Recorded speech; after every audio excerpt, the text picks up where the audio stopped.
En el tribunal, los momentos finales de un juicio llevan más que palabras y sentencias, traen consigo el peso de las acciones, el impacto de las elecciones y para muchos, el comienzo de un nuevo capítulo en sus vidas que ahora se desarrolla tras las rejas, desde la indignación explosiva, el colapso emocional o incluso una postura fría y tranquila ante toda la barbarie descrita. Estas reacciones revelan facetas únicas de la condición de algunos asesinos cuando se enfrentan a la justicia. Serán estos criminales reaccionando a sus sentencias que verás hoy.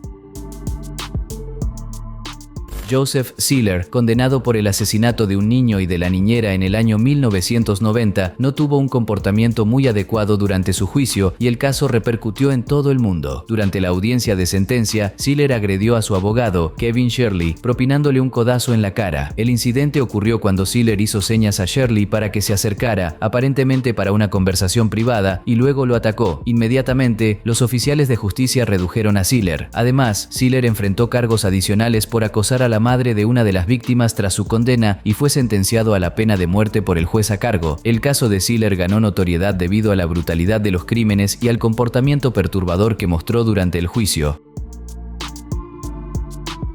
Sierra Harp fue condenada a 125 años de prisión por el asesinato de Raheem Grant, padre de su hija, crimen que ella misma grabó con el teléfono celular de la víctima. Durante el juicio, su madre, Adrienne Thurmond, brindó un testimonio contundente, pidiendo al juez que impusiera la pena máxima e incluso sugiriendo que su hija fuera esterilizada para evitar que tuviera más hijos. Thurmond describió a Harp como manipuladora y generadora de caos donde quiera que fuera, afirmando que su naturaleza envidiosa la llevó a cometer el asesinato por no aceptar el fin de la relación con Grant. La hija, al escuchar eso de su madre, ciertamente no se puso nada contenta y su expresión de decepción era bastante visible. Sin embargo, a pesar de su decepción, durante el testimonio, Harp reaccionó de forma irrespetuosa, dirigiendo groserías a su propia madre, sin importarle las consecuencias.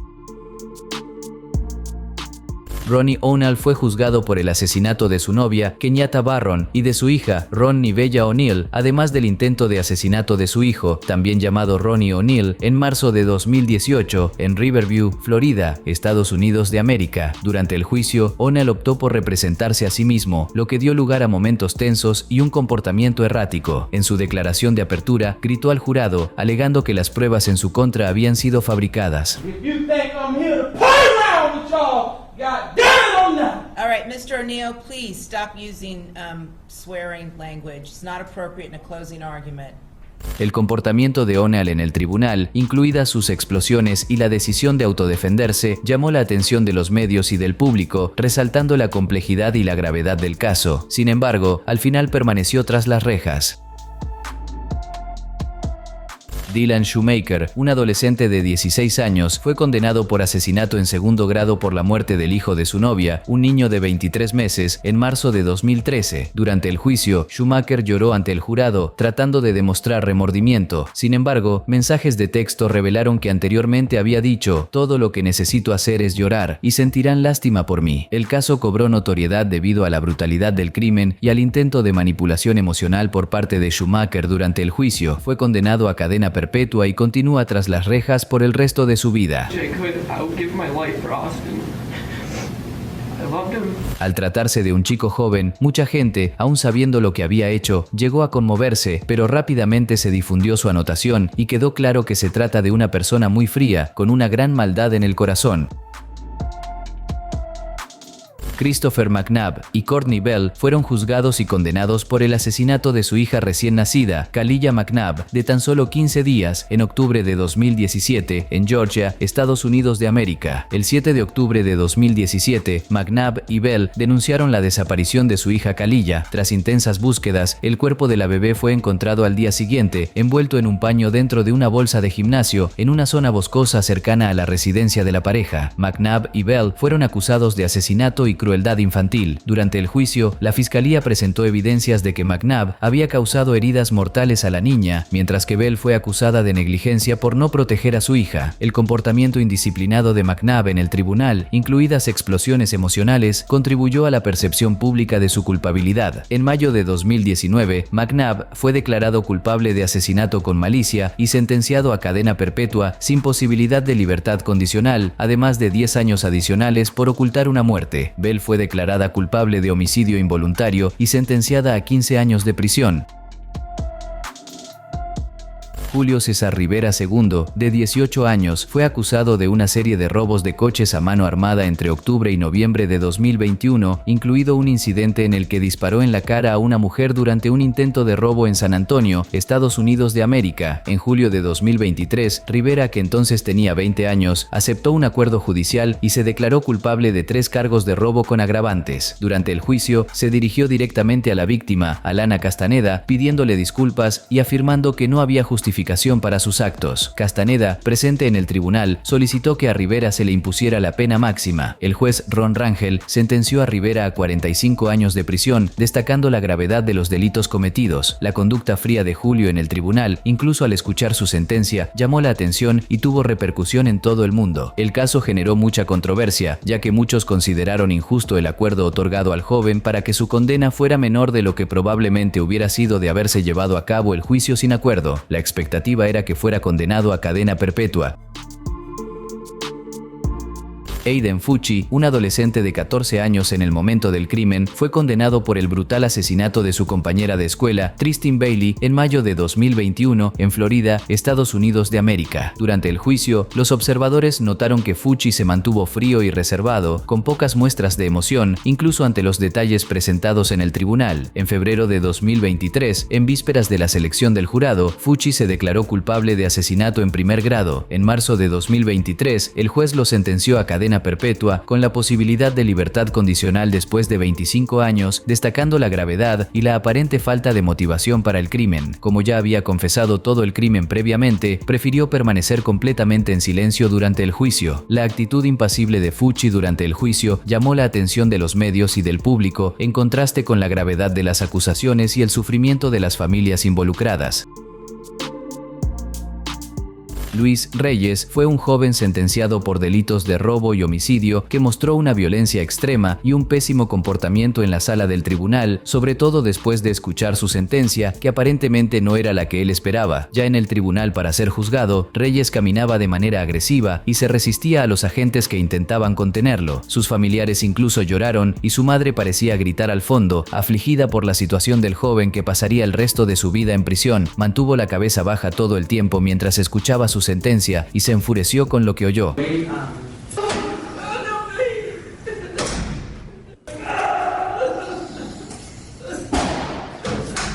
En las imágenes se ve claramente cómo intenta zafarse e insultar a un oficial que lo acompañaba. Bueno, hubiera sido mejor pensar en las consecuencias que sus actos le acarrearían. Diana Lovejoy, una instructora de acondicionamiento físico de Carlsbad, California, Estados Unidos de América, fue condenada en noviembre de 2017 por conspiración e intento de asesinato de su exmarido, Greg Mulvihill. Durante el juicio, se reveló que Lovejoy había contratado a su instructor de tiro, Weldon McDavid Jr., para cometer el crimen. Al escuchar el veredicto de culpabilidad, Lovejoy se desmayó en la sala del tribunal y requirió atención médica inmediata. Primero se muestra incrédula ante lo que oye, luego baja la cabeza y mira desesperada a su abogado, y después se inclina de nuevo y parece ya inconsciente mientras los oficiales la ayudan.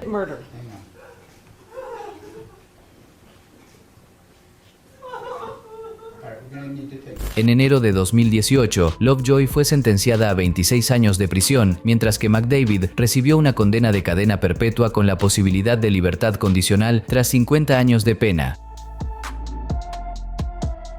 Jonaiki Martínez Estrella fue uno de los 5 miembros de la banda Trinitarios condenados por el brutal asesinato de Lesandro Jr. Guzmán Feliz, de 15 años, ocurrido en junio de 2018 en el Bronx, Nueva York. Se identificó a Estrella como el autor del golpe fatal que acabó con la vida de Jr. Durante el juicio, los observadores notaron que Estrella mantuvo una postura fría e indiferente, sin mostrar remordimiento ni emoción significativa ante las pruebas presentadas. Esta actitud se percibió como una falta de respeto, especialmente considerando la naturaleza violenta del crimen y el impacto devastador en la familia de la víctima. En octubre de 2019, Estrella fue condenado a cadena perpetua sin posibilidad de libertad condicional. Posteriormente, en marzo de 2023, un tribunal de apelaciones anuló la condena de asesinato en primer grado de Estrella, manteniendo, sin embargo, la condena por asesinato en segundo grado, lo que alivió en cierta medida su sentencia. Esto significa que será sentenciado de nuevo y podría enfrentar hasta 25 años de prisión, en lugar de la cadena perpetua sin posibilidad de libertad condicional. Por supuesto, la situación generó mucha polémica y protestas, especialmente por parte de los familiares de la víctima.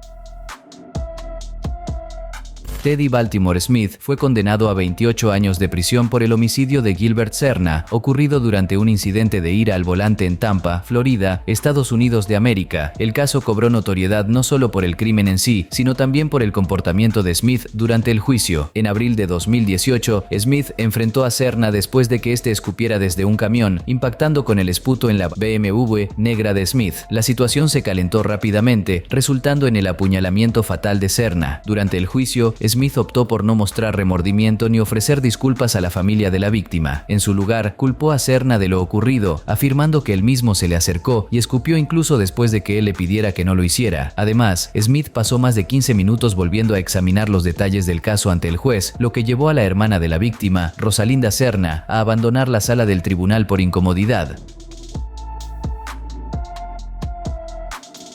Después de la sentencia de 28 años, Smith se mostró sorprendido y cuestionó el tiempo de prisión que le impuso el juez. Posteriormente, el Tribunal de Apelaciones del Segundo Distrito concedió a Smith un nuevo juicio, alegando que el juez original cometió un error al no permitir que Smith se representara a sí mismo. Esta decisión ofrece a Smith la oportunidad de un nuevo juicio, donde podrá presentar su defensa desde el principio. Malia Lahala ganó notoriedad por su participación en 2 casos criminales distintos en Hawái. Además, llamó mucho la atención por sus tatuajes esparcidos por el rostro y su manera macabra de mirar. En julio de 2018, tras el asesinato del oficial de policía Bronson Kaliloa por parte del fugitivo Justin Waikiki, Lahala ayudó a Waikiki en su huida. Ella, junto con otros cómplices, fue encontrada en un vehículo con Waikiki, quien posteriormente fue abatido en un tiroteo con la policía. Durante el enfrentamiento, el sargento Brian Tina resultó herido. Lahala fue acusada de complicidad en intento de homicidio en primer grado y de obstruir a la justicia. En noviembre de 2019 fue declarada culpable de obstrucción a la justicia en primer grado y de agresión en segundo grado a un oficial de justicia. En enero de 2020, el juez a cargo la sentenció a la pena máxima de 6 años de prisión. Su juicio llamó la atención por su apariencia y por la frialdad y tranquilidad con la que llevó toda la situación. Como si fuera poco, en noviembre de 2024, ya en libertad, Lahala fue acusada de disparar un arma contra su exnovio. Fue detenida bajo sospecha de intento de homicidio en segundo grado, pero posteriormente fue acusada de delitos relacionados con armas de fuego y de poner en peligro de manera imprudente a otra persona. Lahala se declaró inocente y permanece en libertad mientras espera el juicio. Zion Talavera fue condenado a 50 años de prisión por el asesinato de Mohamed Mo Ismail, propietario de una tienda de conveniencia en San Antonio, Texas. El crimen ocurrió en 2019, cuando Talavera, entonces de 18 años, intentó robar la tienda y disparó fatalmente contra Ismail. Su caso llamó la atención en todo el mundo porque el joven ya estaba involucrado en la delincuencia desde hacía mucho tiempo y participaba activamente en varios robos en la región, hasta que cometió este en el que le quitó la vida a un pobre inocente. Durante la investigación, se descubrió que Talavera también podría haber estado involucrado en la muerte de otros jóvenes de la región que fueron encontrados sin vida dentro de un coche en llamas. Durante ambos juicios, Talavera se mantuvo muy frío, sin mostrar ninguna reacción, remordimiento ni arrepentimiento. El comportamiento extraño del joven se difundió rápidamente por el mundo, ya que, incluso al describirse sus crímenes y con la familia de la víctima completamente abatida frente a él, siguió serio y sin ninguna expresión. Ramón Rivera, de 51 años, fue acusado de una serie de apuñalamientos aleatorios que resultaron en la muerte de 3 personas en Manhattan, Nueva York, en noviembre de 2024. Rivera atacó a 3 personas el mismo día de manera aleatoria y sin ninguna motivación aparente. Tras el tercer ataque, un testigo presencial siguió a Rivera y lo identificó ante las autoridades, que lo arrestaron en las cercanías. Se recuperaron cuchillos de cocina ensangrentados en su poder. Rivera fue acusado formalmente por un gran jurado de asesinato en primer y segundo grado, además de robo en tercer grado. El fiscal de distrito de Manhattan, Alvin Bragg, afirmó que Rivera cometió una serie de asesinatos aleatorios que sacudieron la ciudad. En el tribunal, su conducta muy tranquila, fría y sin reacción alguna mostró cuán perturbador y extraño podía ser el criminal. Antes de estos incidentes, Rivera tenía un historial de 8 detenciones en la ciudad de Nueva York, principalmente por robos, sin antecedentes de involucramiento con armas. También había sido arrestado al menos 9 veces el año anterior en Nueva York y Nueva Jersey y estaba en libertad libertad sin fianza en espera de juicio por sus arrestos más recientes. Este trágico incidente puso de relieve la necesidad de revisar las políticas relacionadas con la liberación anticipada de individuos con antecedentes de comportamiento violento y la importancia de abordar los problemas de salud mental de manera más efectiva. No olvides suscribirte para ver más videos como este.